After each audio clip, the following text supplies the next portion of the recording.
This brilliant little rig here has the capacity to sense a magnetic field. Does that mean that injector's working? No real. We have the fuel pressure coming in. There's only the single line because on the SX4 the return is actually back in the tank, so it's essentially a returnless system. Yeah. So it's a 4-cylinder, of course, 4 traditional injectors.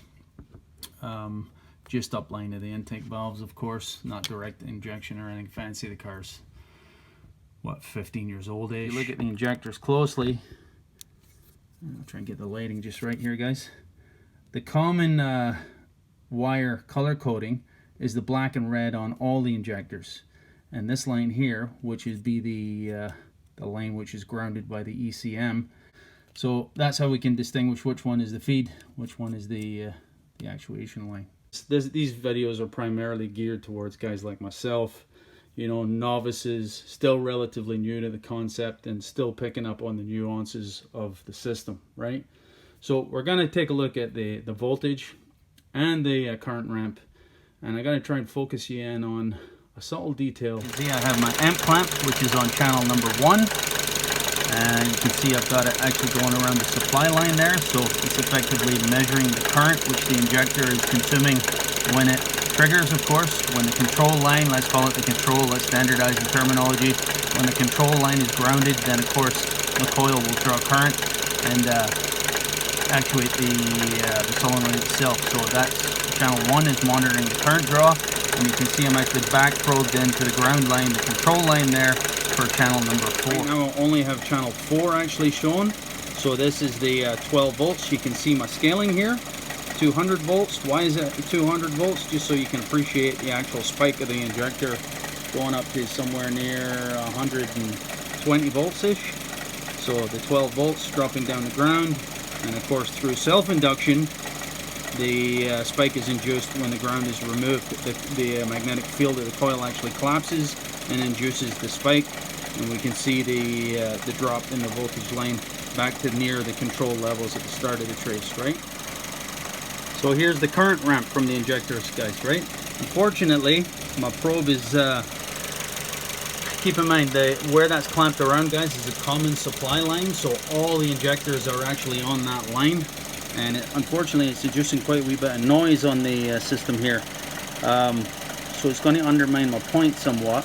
But let me take you back down to the selection here, and I'll show you what I've done in order to pick up one of the nuances on the signal here. So you'll notice on the channel, not only is it selected, but I actually have the peak detect on as well. Why do I have peak detect on?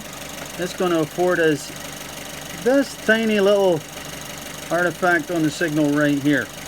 I'll explain that in just a moment. It's critically important. When the ground is applied to the actual coil on the control side, that the current starts to ramp up.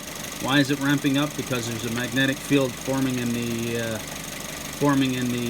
coil of the injector itself, which of course is opposing the inrush of current, and then it actually plateaus basically, and at which point in time the ground is lifted via the ECM, and again the current drops to 0. So the on time, or the pulse width if you prefer, there it is there. So there's all the details on it there. So the delta time would be, the pulse width is 2.46 milliseconds. And I think that makes sense if you look at the scale. These are milliseconds. 4, 6, that'd be 2 and change, so 2.6 milliseconds is the on time of the injector. So is the on time synonymous with the injector actually being functional? What about the possibility that the pintle, the moving component in the injector itself, is actually not moving? So you could have the ground line being applied, the control applied and removed in order to control the injector. You could get the magnetic field present itself in the coil, and yet would the injector actually be functional? That's where the difference between the on time and the open time is really important, guys. And this is why I have this little artifact on the current ramp right here. Although there's a great deal of noise on the signal, if I put on the peak detect, this is not just a random artifact on the trace. Points of interest right there on the current ramp, and right here on the voltage trace as the field actually collapses. So again, on time, not synonymous with actually open time of the injector. There's a distinction between the two. This little artifact here is synonymous with the pintle actually starting to move. The pintle has mass, therefore has inertia. It takes time between here and here for the magnetic field to build up enough in order to move this pintle. Right? In fact, let's take a look at it on the cursors. It takes... Now this is a wee bit atypical here, guys. Typically you would see a little hump in the current ramp, which is more typical. This is a wee bit of an extrapolation on my point here because of the ripple in the current ramp. I had to take kind of a alternate approach to it. So you can see there the delta time is 8.60 microseconds. No great deal of time, but less than a microsecond, less than a millisecond. We bet less than a millisecond in order to overcome the inertia. The magnetic field is strong enough in order to overcome the inertia of the pintle and get it to start moving. That point there is when it actually starts moving.